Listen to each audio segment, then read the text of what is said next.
ओम शांति। विश्व में सबसे पहले भक्ति जब चालू हुई तो शिव के मंदिर बने,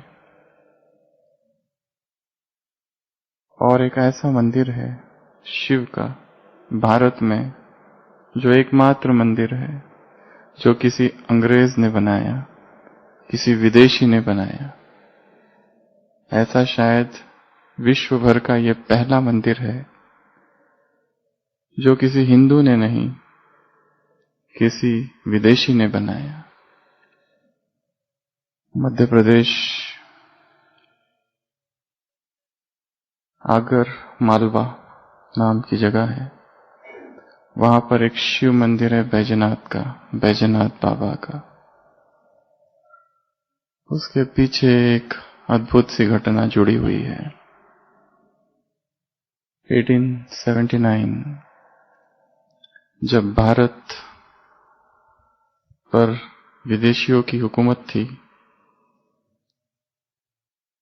तब इस स्थान का जो लेफ्टिनेंट जनरल था मार्टिन, ब्रिटिश की लड़ाई चल रही थी अफगानिस्तान के साथ, और ये जो व्यक्ति था जो कि हेड था आर्मी का उस समय, वो लड़ाई कर रहा था अफगानिस्तान में अंग्रेजों की तरफ से। और रोज वो अपनी पत्नी को पत्र लिखता था, क्या क्या चल रहा है युद्ध में। पर एक समय आया कि उसकी पत्नी को, लेडी मार्टिन को, पत्र मिले ही नहीं। वो बहुत चिंतित हो गई, उसे समझ में नहीं आ रहा है क्या हो रहा है, ये क्यों पत्र नहीं आया, कुशल समाचार कुछ भी पता नहीं चल रहा है। और उस समय दुखी होकर वो अपने घोड़े पर बैठकर, लेडी मार्टिन गुजर रही होती है, तो उसे एक मंदिर दिखता है बहुत पुराना, और उस मंदिर में वो जाती है। वो शिव का मंदिर होता है, और वहां कुछ पुजारी पूजा कर रहे हैं। उनसे वो पूछती है कि आप क्या कर रहे हैं। वो कहते हैं हम पूजा कर रहे हैं। और वो लोग पूछते तुम इतने दुखी क्यों हो। वो कहती है इसलिए दुखी हूं क्योंकि मेरे पति का कोई कुशल समाचार नहीं आया इतने दिनों से। तो वो उसको कहते हैं तुम एक अनुष्ठान करो, शिव की पूजा करो 11 दिन तक। और वो लेडी मार्टिन 11 दिन तक ओम नमः शिवाय, ओम नमः शिवाय मंत्र जाप करती है, अनुष्ठान करती है। और जिस दिन समाप्ति का दिन होता है अनुष्ठान का, अचानक एक संदेशवाहक उसी मंदिर में आता है, एक पत्र लेकर उसके पति का। और उसका पति लेफ्टिनेंट कर्नल मार्टिन लिखता है कि मैं तुमको बहुत दिनों से पत्र नहीं लिख पाया क्योंकि यहां पठानों ने हमको घेर रखा है, बहुत मुश्किल था बचना। हम मरने ही वाले थे कि अचानक मुझे लगा एक व्यक्ति आया जिसके हाथ में त्रिशूल था, बहुत तेजस्वी था, जटाएं थी। और वो जैसे ही आया, ये जितने पठान थे जो हमको मारने ही वाले थे बस, वो सब डर के भाग गए। वो कौन था पता नहीं, पर लग रहा था जैसे भारत का कोई बहुत बड़ा योगी है। उसके सिर से कुछ पानी जैसा बह रहा था, और मुझे ऐसा लगा, मैंने भी देखा उसको, और मुझे ऐसा लगा कि जैसे मेरी पत्नी प्रार्थना कर रही है और उसी ने इसको भेजा। और वो व्यक्ति जो आता है कहता है कि मैं तुम्हारी पत्नी की प्रार्थना के कारण यहां आया हूं, और उसकी रक्षा हो जाती है। जब ये लेफ्टिनेंट कर्नल मार्टिन भारत आता है वापस मध्य प्रदेश, जयपुर रोड, कोटा रोड, जहां ये स्थान है, आगर मालवा जिला है, उसमें आज भी वो मंदिर है, बैजनाथ बाबा का मंदिर। वो जब वापस आता है तो ये दोनों पति पत्नी शिव के भक्त बन जाते हैं, और उस मंदिर का जीर्णोद्धार करते हैं 1883 में, जो कि मंदिर आज तक है। वहां पर बहुत बड़ी नंदी है, पीछे एक कुंड है, और हजारों भक्त वहां जाते हैं, मेला होता है। जो लोग मध्य प्रदेश से हैं, शायद इसको जानते होंगे। तो दिखाया है कि भक्ति मार्ग में भी भगवान ने अपने भक्तों की रक्षा की। वो चाहे शंकर का ही साक्षात्कार क्यों ना हो, वैसे शंकर हम ही है। हो सकता है हम ही में से किसी ने साक्षात्कार कराया हो, या हो सकता है द्वापर में शिव शंकर को एक करने का एक कारण ये भी है क्योंकि वर्तमान में हम बाप समान बन जाते हैं। तपस्या करते करते हम शंकर और हम बाप समान बन जाते हैं। सुबह की साकार मुरली, जैसे मैं ज्ञान का सागर हूं, जो ज्ञान के संस्कार मुझ में है तुम में भी हो, तुम भी बन जाओ। तो भक्तों ने द्वापर से शिव शंकर को मिला दिया और उनको शिव की जगह शंकर के ही साक्षात्कार हुए, और उसी भगवान ने उनकी रक्षा भी की। तो ऐसी बहुत सारी कहानियां हैं। ये तो सत्य घटना है और इसलिए ये मंदिर विश्व भर में प्रसिद्ध है। और जब ये युगल जाने लगे भारत से, कहने लगे हम जब लंदन जाएंगे तो जीवन भर शिव की पूजा करेंगे। एकमात्र मंदिर जो किसी अंग्रेज ने बनाया, वो भी भारत में, वो भी शिव का मंदिर। 15,000 रुपए दिए दोनों ने मिलके। उस समय बहुत बड़ी रकम थी ये, और इस मंदिर का जीर्णोद्धार किया। वैसे मंदिर तो बहुत पुराना था, 15वीं शताब्दी में बना हुआ बैजनाथ बाबा का। तो कहने का भाव, भगवान भक्ति मार्ग में हमारी रक्षा करता है, तो क्या जब संगम युग है तो हमारी रक्षा नहीं करेगा? और इस रक्षा के लिए उसने हमको ऐसे 7 अग्नि कवच दिए हैं। तो आज हम चर्चा करेंगे ऐसे 7 अग्नि कवच की। इसमें का एक एक अग्नि कवच इतना शक्तिशाली है कि यदि वो कवच हम पहन के रखे तो कोई दुश्मन आक्रमण नहीं कर सकता। किसी प्रकार का माया का वार चेतना पर नहीं हो सकता। आत्मा इतनी पावरफुल रहेगी, इतनी शक्तिशाली रहेगी अंदर से कि कभी भी पराजय नहीं होगी। संडे की मुरली, तुम्हें प्रकृति जीत और माया जीत बनना है। 5 तत्व सतयुग में तुम्हारे अधीन होंगे और 5 विकार यहां पर तुम्हारे दासी बन जाएंगे। काम शुभ कामना बन जाएगा, क्रोध क्रोध अग्नि योग अग्नि बन जाएगा, लोभ चाहना बन जाएगी, बेहद का सेवाधारी बनूं, बाप समान बनूं। मोह बाप में हो जाएगा ऐसा कि तुम्हारी आंखों से बाप दिखाई देगा जब तुम बोलोगे उसके महावाक्य, और अहंकार आत्म अभिमान बन जाएगा। संडे की अव्यक्त वाणी। तो वो कौन से अग्नि कवच है? ऐसे 7 कवच है। ऐसा अनुभव करना है कि जब मैं चल रहा हूं इस संसार में, इस यज्ञ में, इस मधुबन में, सेवा केंद्र में, घर में, ऑफिस में या किसी भी जगह पर, जैसे मैं यहां हूं और ये अग्नि कवच घूम रहे इर्द गिर्द। अग्नि है मेरे इर्द गिर्द, अग्नि के घेरे है। किसी मुरली में बाबा ने कहा था ये जो विकार है जानवर है, और अगर तुम चाहते हो कि जानवर तुम्हारे पास ना आए, आग जलाकर रखो। जंगली जानवरों को किससे भय होता है? आग से भय होता है। तो सबसे पहली आग है ज्ञान अग्नि का कवच। ज्ञान का कवच धारण करके रखना है। ब्राह्मण आत्माएं दुखी रहती है, बीच बीच में उदास रहती है, क्योंकि व्यर्थ आ जाता है, निगेटिव आ जाता है। देख देख के इतना व्यर्थ देख लेते, अंदर समा जाता है, कब अंदर चला जाता है व्यर्थ पता ही नहीं चलता, और स्थिति अपने आप गिर जाती है। सबसे पहली चीज जो है जिस पर काम करना है और जो कवच धारण करना है वो है ज्ञान का कवच। आज सुबह का वरदान, 6 बातें हैं वरदान में। ये ज्ञान धन सूक्ष्म है, स्थूल धन को आकर्षित करेगा। क्या करेगा? ये ज्ञान धन स्थूल धन को आकर्षित करेगा। जिसके पास जितना ज्ञान का खजाना है, सूक्ष्म आध्यात्मिक ज्ञान, आत्मा का ज्ञान, परमात्मा का ज्ञान, सूचनाओं की बात हम नहीं कर रहे। सूचनाओं को ज्ञान नहीं समझना है। सूचनाएं हमने बहुत एकत्र कर लिए, मैं आत्मा हूं, वो परमात्मा है, ये परम धाम है, ये 3 लोक है, ये 5 वर्ष का चक्र है, बाप आया है, यह संगम युग है, घर वापस जाना है। सूचनाएं बहुत है, इंफॉर्मेशन है सारी। ज्ञान तो कुछ और है।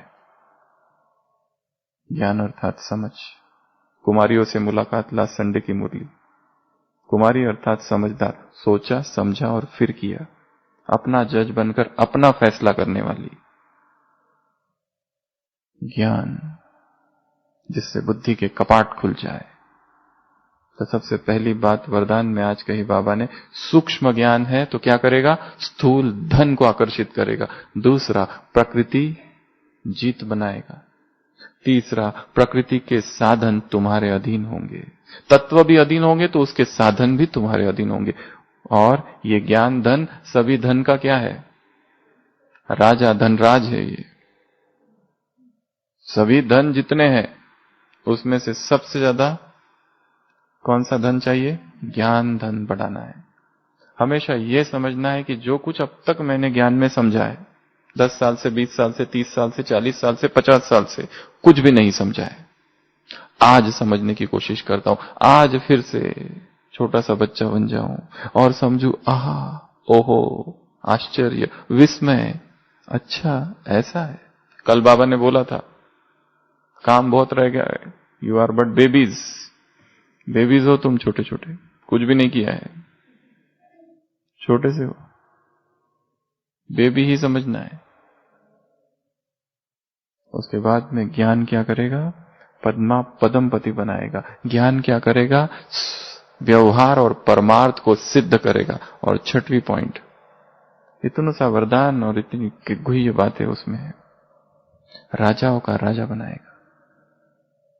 ये सब ज्ञान से परमार्थ सिद्ध होगा, ज्ञान से व्यवहार सिद्ध होगा। ज्ञान धन है। साधन हमारे अधीन होंगे, हम साधनों के अधीन नहीं, प्रकृति हमारे अधीन होगी। तो सबसे पहली अग्नि है, सबसे पहला कवच जो पहनना है वो है ज्ञान की कवच, ज्ञान अग्नि का कवच। ज्ञान, मैं चल रहा हूं, ज्ञान का घेरा मेरे इर्द गिर्द है।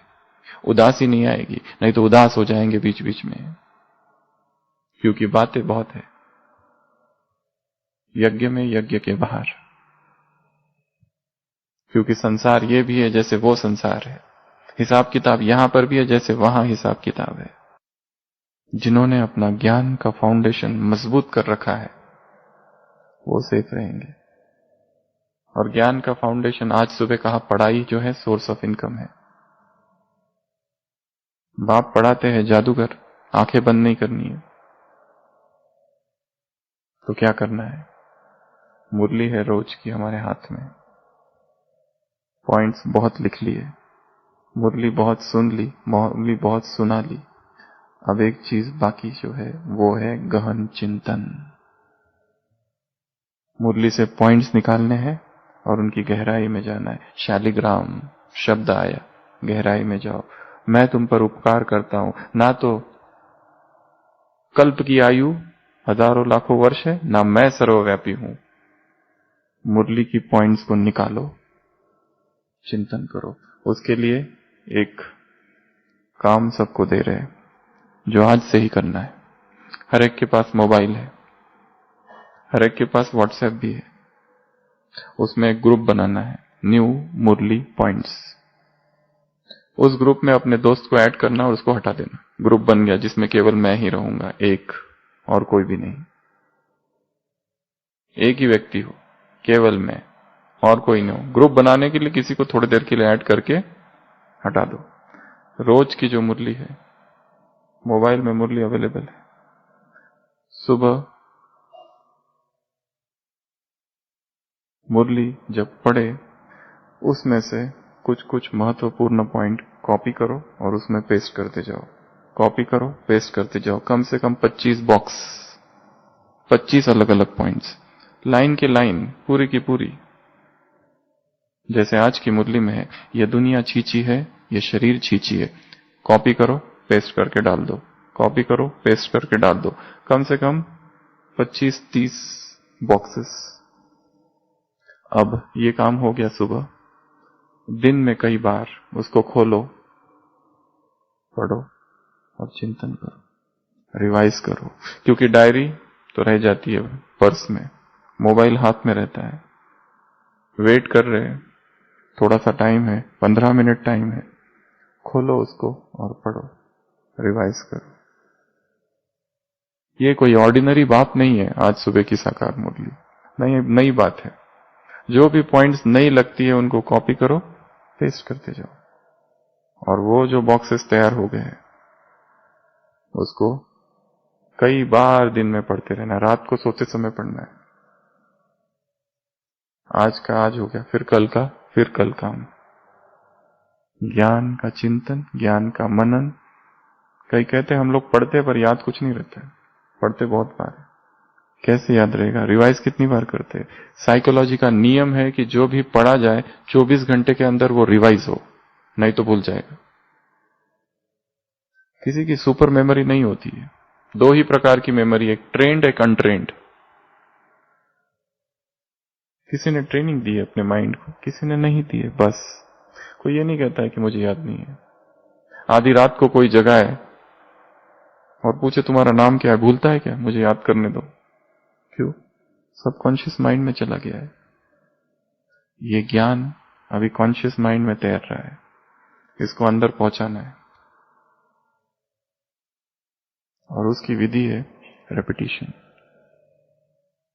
एक बहुत बड़े साइकोलॉजिस्ट थे डॉक्टर जोसेफ मर्फी। उन्होंने अपनी एक अनुभव में कहा कि मैं न्यूयॉर्क गया और न्यूयॉर्क में जो कारागार था, प्रिजन, उनके कैदी, वहां के कैदियों से मिलने गया।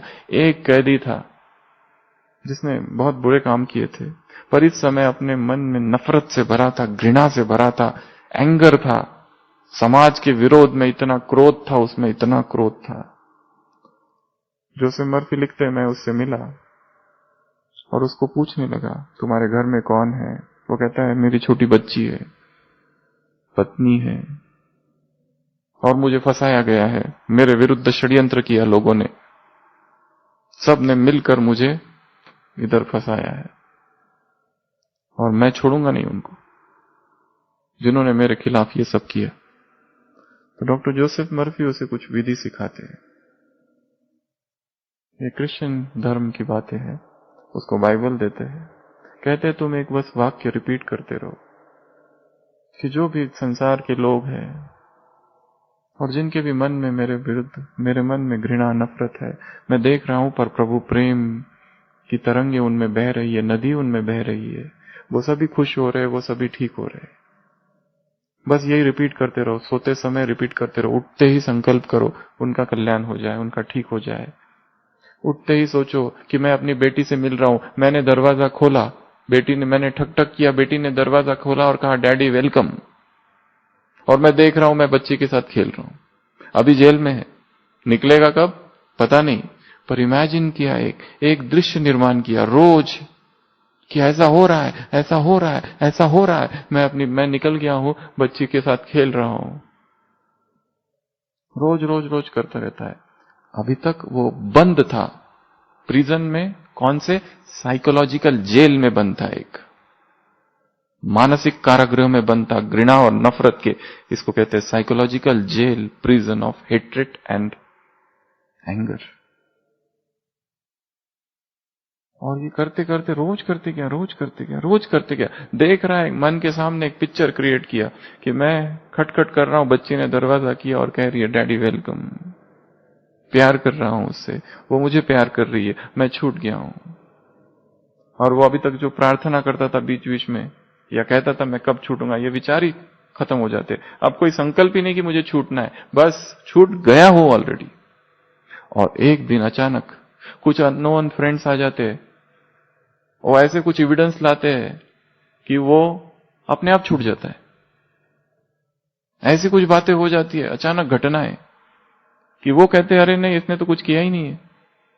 वो लोग, नए लोग आ गए अचानक से और छूट गया वो। ये कैसे हुआ? इमेजिनेशन, विजुअलाइजेशन, एफर्मेशन, स्वमान, संकल्प, देखना।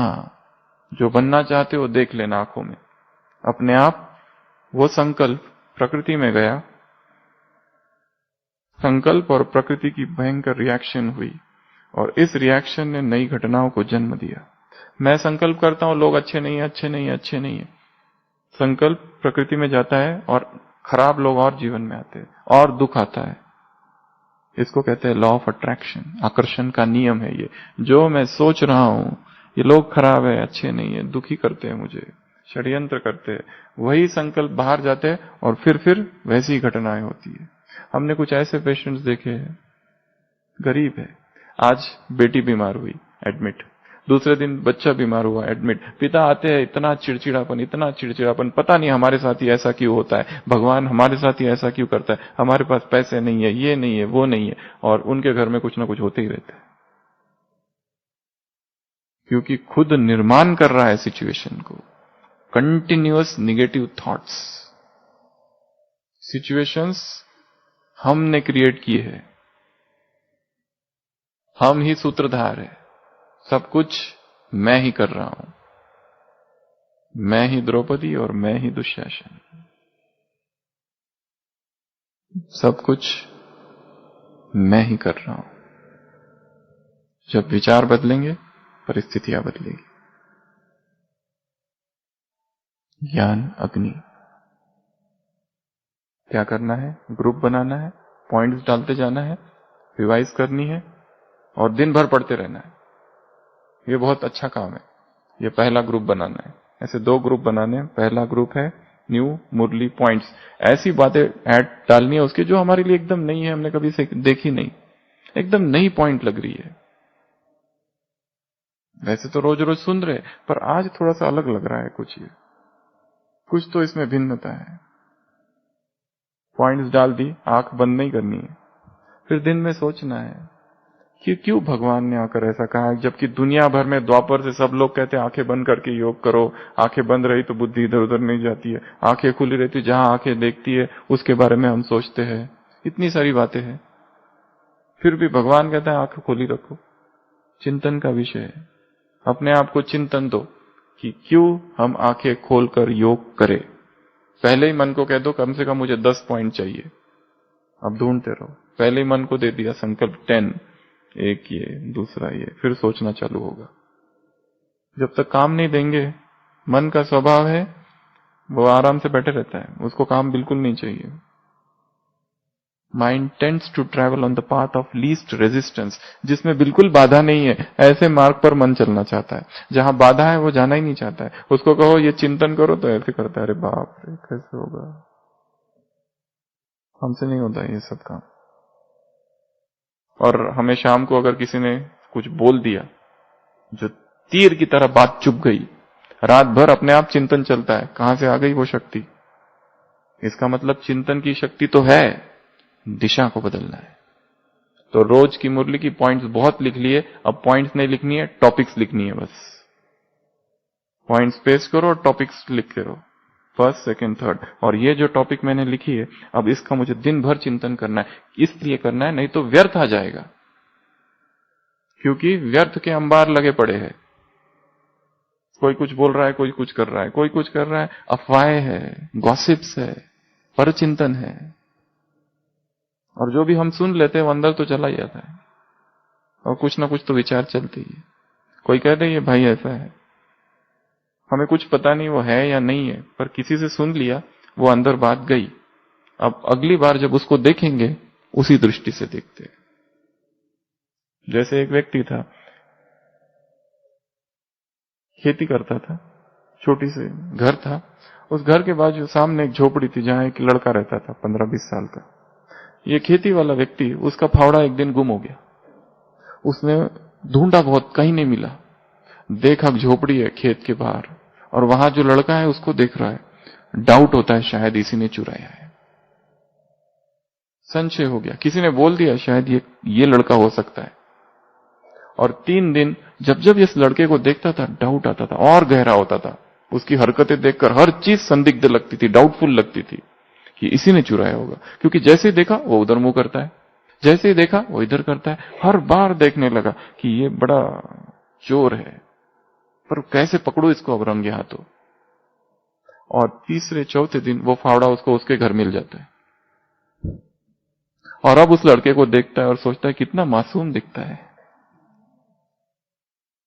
कितना मासूम है ये सब क्या हुआ, किसी ने डाल दिया था कीड़ा जो अंदर गया, और उसी आधार से हम सोचने लगते हैं। इसलिए भगवान के महावाक्य सुनी सुनाई बातों पर विश्वास न करो। हजार चीजें कहेंगे, हमें किसी के बारे में क्या पता है। पति पत्नी जीवन भर साथ रहते 50 साल, फिर भी उनको पूछो क्या पत्नी को जाना, पत्नी को पूछो पति को जाना, और हम किस आधार से कह सकते हैं हमने दूसरों को जाना, पहचाना, समझा। हमको क्या पता किसकी कितनी तपस्या है, कितना योग है, कितनी सच्चाई है, कितना ज्ञान भरा है, कितना प्यार है बाबा से। हम तो बस अपने इर्द गिर्द घूमते रहती है बस चेतना। सबसे पहला योग अज्ञान, दूसरा है योग अग्नि। आज की मुरली में योग अग्नि से पाप जो किए हैं वो कट जाएंगे। ऐसी प्रचंड योग अग्नि निर्माण करनी है यहां पर कि जिसमें पाप, विकर्म, निगेटिव, व्यर्थ, अवगुण, बेगुण, परसों की मुरली, हर्ट, दुख, पीड़ा, वेदना, पश्चाताप, दर्द, जो किसी ने दुखाया था अब तक टिस है, अब तक बदले का भाव है, अब तक भूले नहीं है उस आत्मा को, उसके शब्द गूंजते हैं। भरी सभा में किसने कुछ कह दिया था, अपमान कर दिया था, वो सब कुछ भस्म करना है। योग का चार्ट बनाना पड़ेगा। कल भी कहा था, हम अभी भी एक जगह गए थे, वहां पर एक भाई हमको एक सेंटर लेके गया और कहा कि यह सेंटर 30 साल से निर्विघ्न है। कैसे? उसने कहा यहां जो बहन रहती है उसका खुद का योग का चार्ट 4 घंटा है, और उसने कहा कि मैंने इतने सालों में आज तक एक बार भी नहीं देखा कि उस बहन का नुमा शाम का योग मिस हुआ है। अमृत वेला तो है ही है, वो अलग बात, पर सेंटर पर रहने वाले और नुमा शाम का योग कभी भी मिस ना हो, बहुत बड़ी बात है। चार्ट, स्थिति, सारे स्टूडेंट्स योगी, सबको योग की चिंता ज्यादा है, बाकी इधर सेवाओं की चिंता है। ये शायद भूल गए कि सेवा 4th सब्जेक्ट है। ये सबसे बड़ी भूल है आज ब्राह्मणों की, ये भूल ही गए हैं कि सेवा इज द 4th सब्जेक्ट। सेवा को फर्स्ट बना के रखा है, ज्ञान योग छूट गया है, इसलिए फैमिलियरिटी है, इससे दोस्ती करनी है, उससे दोस्ती करनी है, इस बहन से दोस्ती करनी है, उस भाई से दोस्ती करनी है, इसके नजदीक जाओ, इसको व्हाट्सएप कम्युनिकेशन, इससे डिजिटल कॉन्टैक्ट्स, इस पे फोन पे बात, उससे फोन पे बात, और ऊपर से नाम, सेवा का लेवल चिपका के अंदर में फैमिलियरिटी के संस्कार। योग को बढ़ाना है, योग कवच है, योग अग्नि है, जहां मैं चलूं योग अग्नि इर्द गिर्द चलती रहे। एक जापानीज बौना था, मास नाम था उसका, मास फाइटर था, अमेरिका पहुंचा, दंगल अर्थात वो कुश्ती, और जिसके साथ उसका था कुश्ती, डैकी रियल के साथ, अमेरिका सबसे प्रसिद्ध, बहुत ऊंचा, एकदम तगड़ा। जब वो मैदान में आए दोनों, सब हंसने लगे इस बौने पर, छोटा सा था, कोरिया का था, जापान में पला बड़ा, मास नाम का व्यक्ति, और लोग हंसने लगे ये कैसे जीतेगा, इसको तो बस उखाड़ के फेंक देगा वो, इतना बड़ा अमेरिका का नंबर 1 फाइटर। पर जैसे युद्ध हुआ, इस मास ने देखते देखते उस बड़े कद वाले और तगड़े चित कर दिया। पूरे अखबारों में खबर आई, परंतु फिर अमेरिका ये सहन थोड़ी कर सकती है, धोखाधड़ी का आरोप लगा दिया मास पर, बहुत दुखी हुआ। मांस। उसने कहा मैं फिर से चैलेंज देता हूं, फिर से चैलेंज दिया और फिर से हरा दिया। उस मांस के जीवन की बहुत सारी ऐसी कहानी है। उसके गांव में कभी वो एक सांड था, उसको भी उसने पराजित कर दिया, निहत्ता। उसको पूछा गया तुम कैसे करते हो, तुम्हारी तो इतना सा है। वो कहता है मैं जो बचपन से मेरे पिताजी ने मेडिटेशन सिखाया, ज़ेन मेडिटेशन, उस योग के प्रयोग से मैं ये सब कुछ करता हूं। वो योग बल अंदर कहीं ना कहीं जमा है। जब लड़ाई होती है, संपूर्ण ब्रह्मचर्य धारण करता हूं 6 मास तक, तभी कोई कहीं जाके वो कर सकता हूं। जरा भी ब्रह्मचर्य टूटा तो कोई भी स्पोर्ट्स में व्यक्ति आगे नहीं बढ़ सकता। म्यूजिक, ब्रह्मचर्य टूटा, म्यूजिक की जो लय, जो तार जो निकलनी चाहिए वो नहीं निकल पाती है। साधना है वो। तो योग अग्नि है, कवच है, और हर चीज सीखी जा सकती है संसार की, ऐसा कुछ भी नहीं है। हमें भी योग को सीखना है। और योग ऐसी चीज है, लोग कहते योग कैसे करें, ये क्या। योग इस संसार में हमें कोई नहीं सिखा सकता। योग हर व्यक्ति अपनी डायरी में लिख के रखना है ये पॉइंट। योग हर व्यक्ति अपने अनुभव से ही सीखता है। योग की गहरी अवस्था है, अपने अनुभव से ही आता है। तो योग अग्नि है, कवच है, इसको पहन के रहना है। तीसरा, वैराग्य अग्नि, वैराग का कवच। मुरली में वाक्य है आज, छीछी शरीर है और छीछी दुनिया है। और वैराग की सबसे बड़ी परिभाषा है 2 ही शब्दों में, शरीर मिट्टी है और संसार असार। ये वैराग है। और ब्राह्मण आत्माओं को 2 ही चीजों से सबसे ज्यादा वैराग की आवश्यकता है, भोजन और डिजिटल नगरी। बस जितने डूबे हैं भोजन में,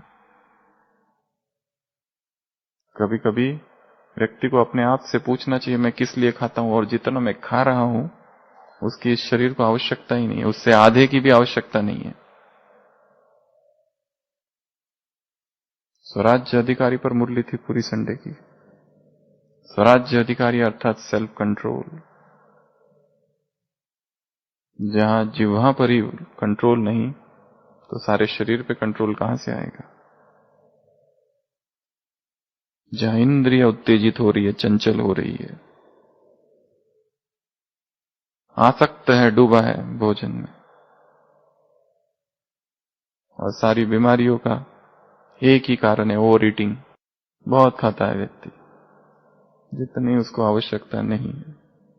शिवरात्रि आ रही है, लोग उपवास करते हैं संसार में, यहां कम से कम कुछ तो करो,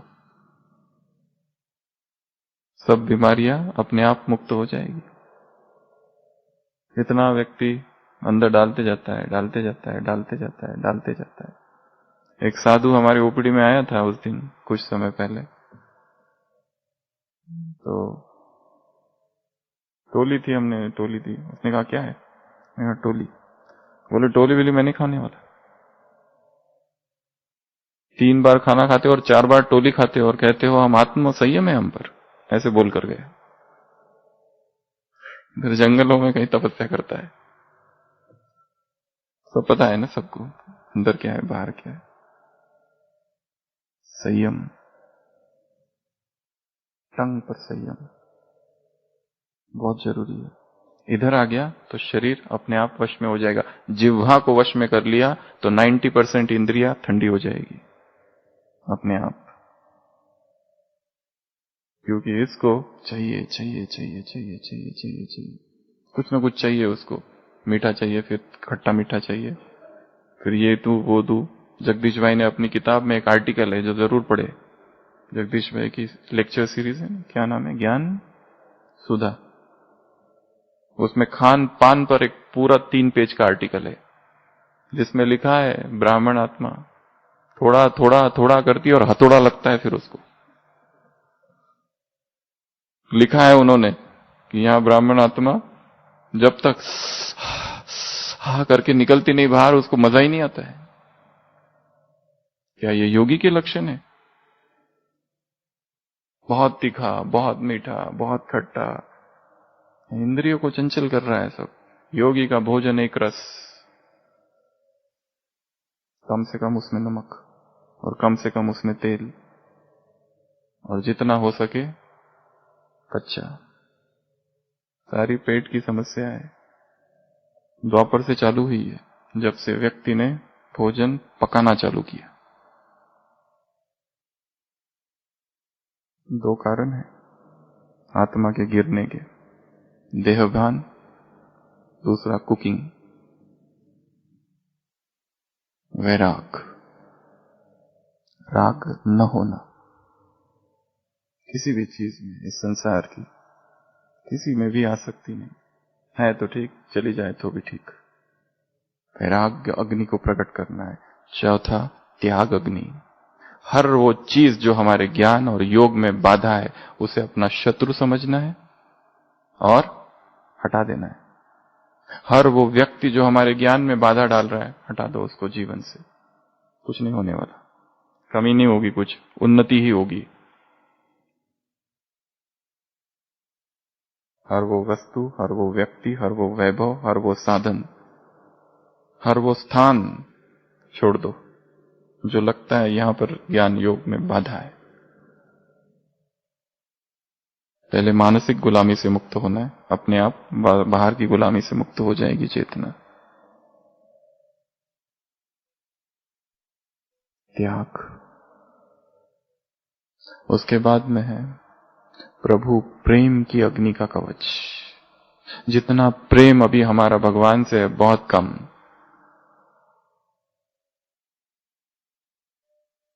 इसे प्रेम नहीं कहते, प्रभु प्रेम पर गहरी गहरी मुरलियां है।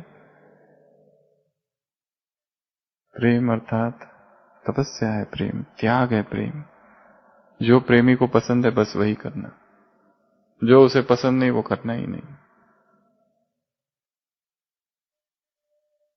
और प्रभु प्रेम की बहुत सारी परिभाषाएं है। भगवान से प्रेम अर्थात मुरली से प्यार, भगवान से प्रेम अर्थात उसके यज्ञ से प्यार, भगवान से प्यार अर्थात बाबा से प्यार अर्थात मधुबन से प्यार।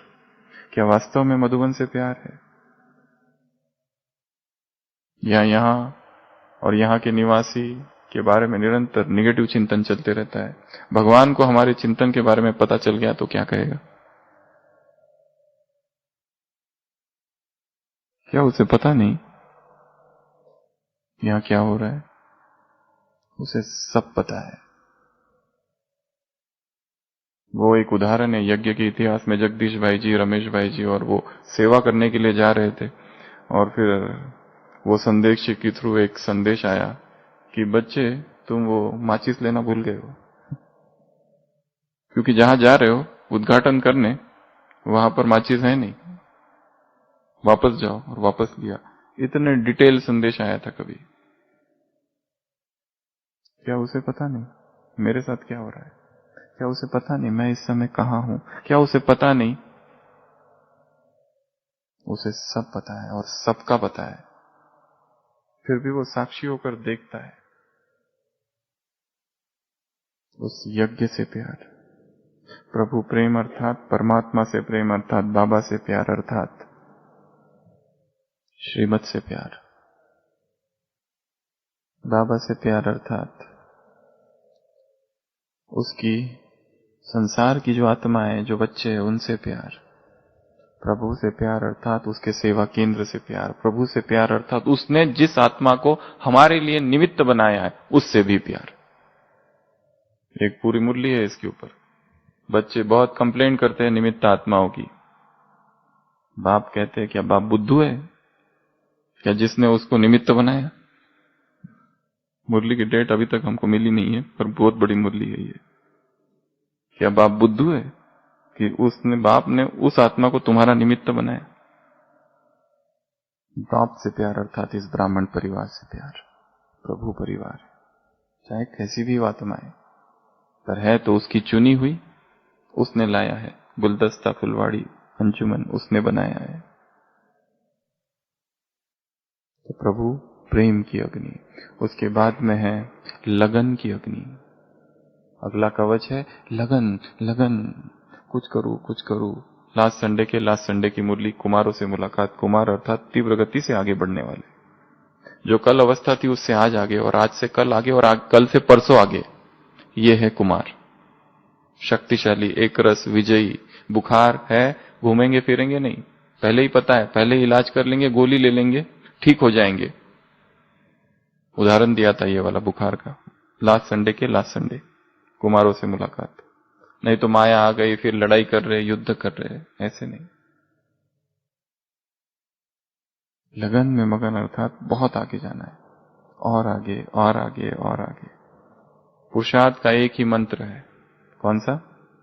और आगे और आगे और आगे और आगे। किसी सूफी संत को पूछा था अध्यात्म अर्थात क्या, व्हाट इज स्पिरिचुअलिटी? उसने उत्तर दिया था spirituality means and ahead, and ahead, and ahead, and ahead. कहीं पर भी रुक नहीं जाना। यहां पर रुक गए, अरे वो मील का पत्थर है, मंजिल वहां है।